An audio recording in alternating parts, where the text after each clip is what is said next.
Life path number 7. The analyst and seeker of knowledge. Ang mga taong may life path number 7 ay palaisip, para bang palagi silang naghahanap ng kasagutan sa anumang katanungan na mabuo sa kanilang isipan. Malaki man o maliit na bagay o sitwasyon ito. Kaya naman karaniwan sa taong may life path number 7 ay interesting ang buhay paglalakbay. They would excel as a philosopher, analyst, or researcher dahil mahilig silang magtanong o mag-usisa.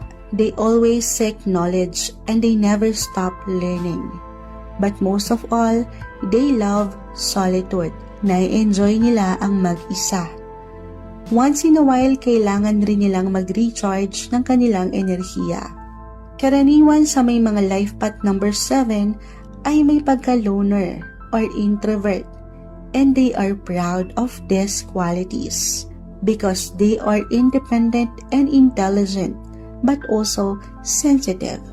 Ang ilan sa may life path 7 ay hindi komportableng makabuo agad ng relasyon, mapapersonal o kaibigan dahil higit silang komportableng mapag-isa.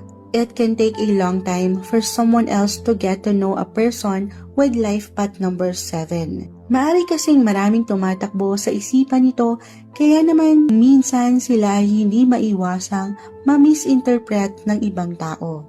Pero kapag nakilala na ng isang tao ang tunay na katauhan ng isang life path number 7, which is very rare because 7 do not want you to know who they really are. May isip nilang ito ay unique at totoong may pagka-misteryoso ang mga taong ito. Kung ikaw ay may life path number 7, maaaring minsan pakiramdam mo ay nagmula ka sa ibang mundo.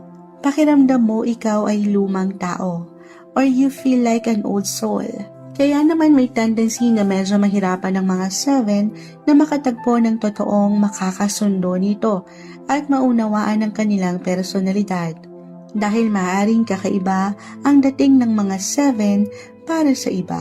Kaya naman mas magiging komportable ang mga 7 kung ang taong mapapalapit dito ay may parehong katangian kagaya niya.